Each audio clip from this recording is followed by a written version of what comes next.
branding, which we have the Bug Chicks, who are great folks to have here today. Just the idea here of branding and brand identity is really, once you've got an audience in mind, what is it that you are communicating to them in the simplest form is the brand, the brand identity. What, in a sentence, do you bring as an experience, as a value that people know when they come to your site? Or when they read your content, they're going to expect to get this, or they watch your content. They pretty much know what they're going to get as far as just an expectation. And this is very important, I feel, in online publishing, because there's no product that's physical. There's nothing else to compare, other than the brand of, what the experience I just had. I don't know if the customer expectation and the delivery of the experience is solely through the brand and the content. There's no other material goods. So with that, the Bug Chicks, can you tell us a little bit about what you guys do and how you guys came up with it? Absolutely. Hi, we're the Bug Chicks. We always sit down and ask ourselves at the beginning of each day or at the beginning of each project, what do we do if we're confused about a new project? And the answer is always, we educate about insects and spiders. And then the question is, how do we do that? And we do that in 3 ways. We do that through video production, through our online publishing on our blog, and through in-person lectures and workshops and teaching. But we didn't start out as the Bug Chicks. We've actually only been the Bug Chicks for about a year, and we've been sort of in business, and we're going to use the term business in a really loose way because it started as a hobby for us. But we started as Solpugid Productions, and it was my fault. We're going to talk about bad branding, and then we'll talk about good branding. Should we see? Well, this is, yeah. So this is our website for this, but that logo, Solpugid Productions, that was our name, and that was my fault. I study camel spiders, which is a Solpugid, and I was in love with them, and I thought, well, no one's going to take it. There's not going to be another Solpugid Productions, which I thought was the main thing. And when I asked Jessica to be a part of the company, it was already established, and she was like, yeah, sure, we'll be Solpugid Productions. We only got hired to do video work, videos about insects and spiders, with us in them teaching, because people knew us, Kristie and Jessica, as and a lot of the work that we did was for Texas A&M, which is where we got our masters. Right. So it's a very closed system that we were working in, and it just wasn't working. It just wasn't going to happen. And that was 3.5 years that we were Solpugid Productions. And then one day a professor said, well, hey, can we make some videos about bugs with you guys in it, but maybe you guys could be like the bug ladies. We were like, yeah. Didn't quite have the ring to it that we wanted. It sounded octogenarian cruise, It sounded not good for us. And so we immediately together said, what about the Bug Chicks? And then thought, ooh, that's nice. That sounds good. Like that. And so we immediately went home and Googled it to make sure there were no other Bug Chicks, and there weren't. And we made 3 videos that no one saw on YouTube. There were 400 hits apiece. It was mostly us, like at our office, at our other jobs, watching ourselves on YouTube. Yeah, it was bad. But then one day I got a call from the U.S. Forest Service. They had somehow seen a Bug Chicks video, and that was the moment. She was the head of conservation for the U.S. Forest Service, and she said, we're doing a national distance education program. Do you guys make videos for other people as the Bug Chicks? And I'm on the phone, and I went, yeah, sure. Yeah, we do. Absolutely. And as I'm talking to her, I'm online buying thebugchicks.com. And I'm texting Jessica, and I'm like, we're the Bug Chicks, okay? Just if someone calls you, we're the Bug Chicks. And so it was by accident. It was other people recognizing that this was something cool and brandable, and us taking a while to sort of figure it out. And so then we went through several different sort of logo forms, but it's turned into this, and this has only been a year, and now the name I don't know. What do you guys think about the name? Love it. Easy to remember. It's easy to remember. Yeah. And that's one of the really important things too, as you guys sort of settle on your brand, is that your name is memorable and it's easy to say. and it says in one little nugget of information what you do. We're chicks. We like bugs, and since we're chicks, we're kind of fun. I mean, that's fun education about insects is what we do, and we do it in many different ways. But it doesn't matter how we do it. That's what we do, and so that's what we settled on, and it has been working so well. And we don't have a picture of this, but it's been working so well that we met Jane Goodall. We met Dr. Jane Goodall in October in another accident, and oh, what? You should tell a story. Yeah, so It's a great story. real short. Short version, we met a dude on Craigslist. We said, hey, we make videos for small businesses. We were going to try and do commercials to get another revenue stream. Little bit of money. And this guy wrote us back, and we started talking. He said, well, hey, my best friend's Jane Goodall. She's on my board. We were like, yeah, okay, whatever. He said, come pick me up at my house. I'll take you to go meet her. I'll take you to go meet Jane Goodall. Huh.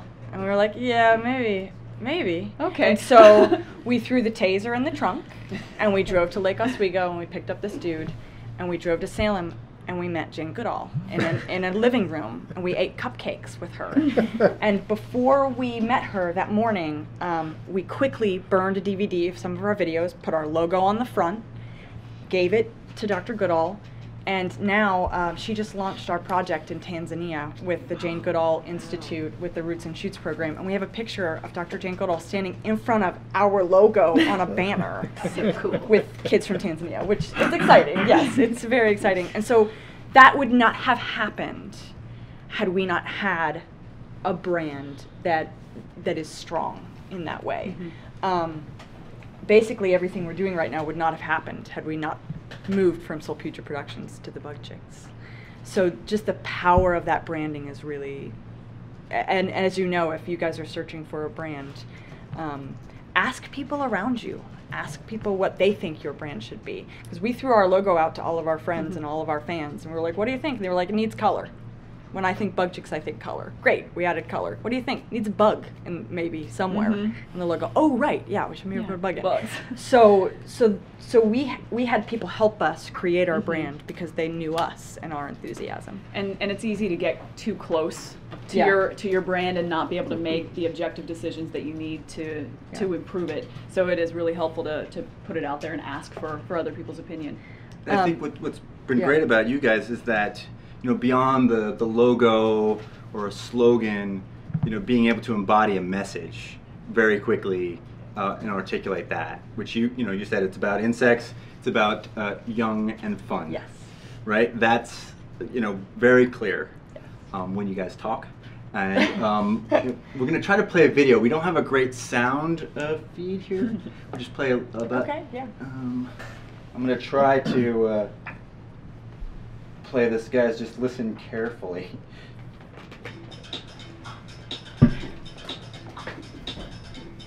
This is before we had our logo. This episode is about mutualism. It's the word of the day. Mutualism is when two organisms benefit or get something good from their relationship with one another. Sometimes it's so intense that they need each other to survive. It's a partnership with a delicate balance. And if that relationship gets messed up, well, you get the idea. Mutualism is everywhere in nature, but some plants and their pollinators are the most extreme. Since we are the Bug Chicks, we decided to focus on one type of insect-plant mutualism, the yucca plant and the yucca moth. But we live far away from yucca habitat, and it's not yucca moth season, so we decided to recreate it for you. A little pollination theater in the desert. First, we need a yucca moth. These moths are the only insect that pollinate yucca plants. It's a huge responsibility, and she takes her job very seriously. First, she finds some yucca pollen and rolls it into a little ball. She sticks it under her chin and flies to the next flower. Now she lays an egg inside the ovary of the second flower and actually shoves the pollen ball into the stigma. This way she makes sure the flower is pollinated and will produce a yucca fruit. The seeds inside are what my larvae eat after they hatch. It eats about a third of the seeds. This way, it gets food but also leaves enough seeds to grow new yucca plants. Genius! Once the larva is full, it chews its way out of the fruit, falls to the ground, and burrows into the soil to pupate. The pupae can stay underground for up to 3 years before emerging as an adult moth to start the cycle all over again. The moth must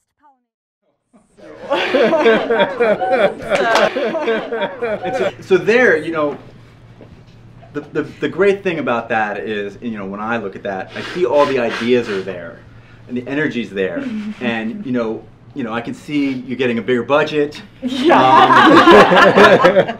But it doesn't matter because the ideas are all there.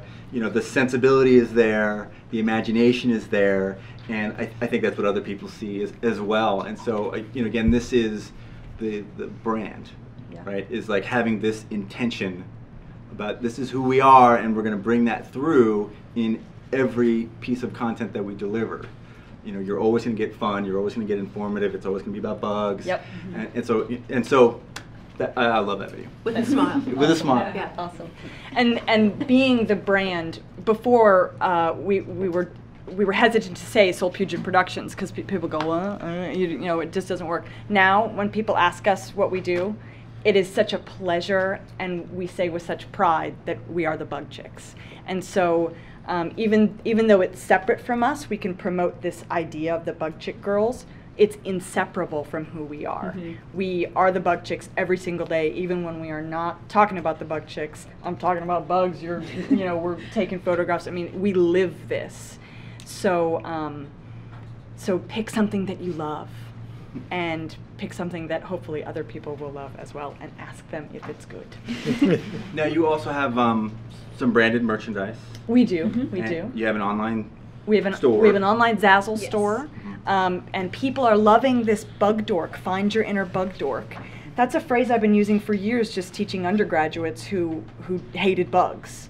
My promise was, I'm going to make you find your inner bug dork, and so we just started to use it as we teach, and people are now asking for bug dork merchandise, and so. There's an iPad case if you want one. Just saying.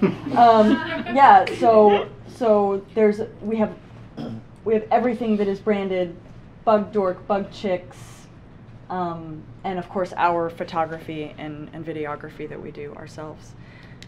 Obviously ourselves. So. Is this through Cafe Press? This is through It's Zazzle. through Zazzle. Yeah. And you have a podcast. Bug Bites podcast on iTunes? Yes, we do. That was commissioned by Texas A&M University again, and that became something that is now on NPR Science Friday blog. Next week we will start blogging for NPR Science Friday, and so our Bug Bites podcast, thank you, it's exciting, it's very exciting. So that Bug Bites podcast is, again, it's our voice. Right. It's not necessarily Bug Chicks, but it's us, so it becomes the Bug Chicks. There's not much difference between the types of things that we do, whether it's for college audience or videos or you know, kid workshops, things like that. And that's the audience is educational. Right.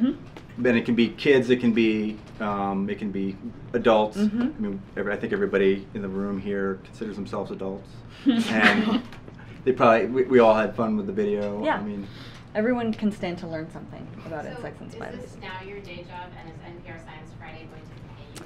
Oh, that is a great question. NPR Science Friday is not going to pay us, but I think it is going to pay off exponentially. We don't get that many hits on our website. I was just talking about that, and we don't get that many hits. And I think next week, once we start blogging for Science Friday, that's going to change for us. Jessica just quit her part-time job. So now both of us are full-time. We're going balls to the wall with this, and Bugs to the wall. bugs to the wall. We're going bugs to the wall, and we're going to see how it works, because we're not going to be young forever. This is a young brand. We need to live it now while we can. We've got other things that we want to do, and of course, at some point, we need to, buy houses and have normal lives. So right now is the time to do this full time. We didn't. Now, that's because we've been blogging for the past year for their Talking Science education arm, and they sort of promoted us. And I don't think anyone gets paid as a featured blogger on Science Friday, but I'm not sure about that. I don't know. And maybe in the future, if we're rocking it, maybe we'll come back to them and say, hey, what do you think about, you know, a little bit. So no, we're not getting paid. The way that we make money right now is through workshops. We teach in schools and libraries and museums and universities, and also birthday parties, which just sounds so silly, but parents like educational things at their birthday parties. So basically, we just see it as a workshop with cake. You know, it's not that far a stretch. We are happiest when we're teaching people about bugs. If that's at your birthday, we'll do it, and we get paid for it, and it's amazing. And also video contracts. We get a lot of video contracts, not a lot, but that helps to pay our bills. So. And that kind of creative repurposing of your expertise is something we'll talk about later. Yeah. It's, you know, content, whether those stories or video, isn't the only way to monetize your expertise in the given field for your audience and your niche. And we're not experts at any of the other stuff. We're not even experts at branding. It happened by accident for us. I'm so excited to learn about what you're going to talk about, and what you're going to talk about. I mean, we're still learning all the mechanics of the business. So, but as far as branding, I think we're pretty solid right now, and as long as we stay on target, we're gonna be good with that. Since you're gonna do such an amazing job with that blog, then you're gonna be providing them incredible content, and they need to pay you for it, and they will if you ask for it. But if you don't ask for it, then yes, or even to give them like a fixed period of time. And if you give away your writing all the time, right, you can't make a living. Right. So that's something to keep in mind. Absolutely. Yeah. Done it and soon. Absolutely. Okay, yes. And then ask for a raise once they start paying. Yes. Also, bravery, I think, is a big part of this. Self-promotion and being able to ask for what you need and want. If you will dress up like a larva, you are a brave woman. Well, there's that. It's a good point. It's a good point. We'll talk. Wait. Okay. Sorry. Go ahead. Okay, yeah, I just had a quick comment on that, on what you said there. You can also negotiate for rights to your work and then be able to sell it later to other sources. Yes, licensing is, we're learning, we've learned that lesson big time earlier this year. Yeah. And I was curious also, have you guys been approached by like anybody for TV to do stuff? Because it's so easy to imagine your videos being on television. That's our goal. I think right now our goal is a Bug Chicks television show, whether it be interstitial in between longer shows, because we like the sort of short nugget format, or a longer show. Because sort of our ultimate goal is to teach as many people as we can. You know, things like whether it's, you know, a web TV or you know, a syndicated show or something like that reaches so many people. Yeah. You know that we've not been approached. We're gonna do web TV on our own because we're gonna do it even if Nat Geo never calls us, because we've got videos to make, you know, we want to make some videos, but we would love that. So if anybody knows anyone in the television world, go for it. Feel free to give them our card. Jen has a question. I see that you very wisely are trademarking and registering some Yes. terms. Yeah. So how did you do that, and do you recommend that to other people? Yes. We went through legal Zoom. Yeah, I've done that. That's Everybody get that? They went through legal Zoom, and the Zoom. question was trademarking. We decided to trademark out of ego and paranoia in the beginning, but it turned out to be the smartest move we ever made. We didn't want anyone else to be the Bug Chicks, so there's ego, paranoia that someone was going to be the Bug Chicks, and so we did this about 1.5 years ago, and it just came through actually in November of 2011. It took a long time, but it was relatively painless. Once we got to the trademark stage where the USPTO lawyer was contacting us, we were terrified of her, but she turned out to be just a lovely help, lovely resource.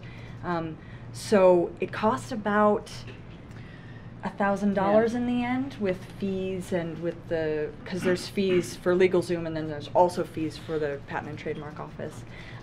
But I think in the end it was worth it simply because it was so easy for us to get it done. I mean, they did all the grunt work. I would suggest it, but I would suggest it once you love your brand and once you know what it is, because you can't change it. It's hard to change it afterwards. And you did Bugdork too? We didn't do Bugdork. We're TM on it. That's in you can use TM if you want to trademark it. You have to, in order to use the R with the circle, it has to be a nationally registered trademark through the USPTO. So the Bug Chicks logo and the Bug Chicks name and what we do is registered. Bugdork is not yet. When we get our next little bit of money, we're going to try and do that.